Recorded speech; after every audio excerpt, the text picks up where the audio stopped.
Hey guys, I'm here to get into Easy Rider, which is directed by Dennis Hopper and released in the year 1969. And this is just such an original tale from start to finish, which just has such a great soundtrack and top-notch characterization by way of the trio of Peter Fonda, Dennis Hopper, and Jack Nicholson. A lot of this is just hilarious, as well as it's moving, as it conveys plenty of ultimate looming tragedy around rebellion, as the characters are out to enjoy ultimate simplicity of life.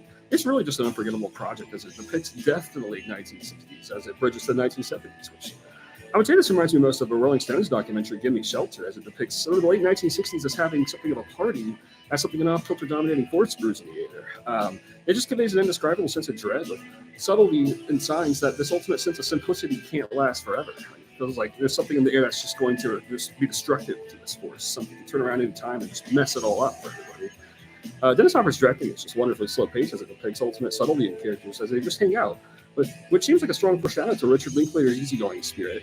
It's a wonderful depiction of hippies in the late 1960s, as they always enjoy the simplicity of countryside living. It's kind of what everyone's out to ultimately do with this. And I really love how the characters find plenty of depth to spirituality. Peter Fonda seems strongly influenced by like guys like Clint Eastwood, and then Jack Nicholson just brings out this good-hearted insanity all throughout, while Dennis Hopper is just somewhere right in between the balance of, I would say, Fonda and Nicholson's characters.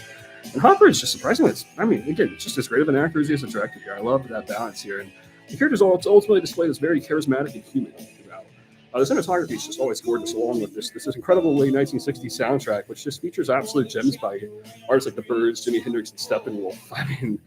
And this is just really original for its time. It seems like it would have required a lot of madness behind the scenes in order to make a project like this happen. And it also just makes sense why this would be such a big hit at the time, because it just perfectly resonates with the rebellious tone that the audience members of the time were seeking. And it's just a perfect foreshadow to the 1970s as an all-time masterpiece of the road trip genre, which they just masterfully portrays simplicity and tragedy alike in a way that's just completely entertaining and fascinating from start to finish. So this just goes strongly recommended.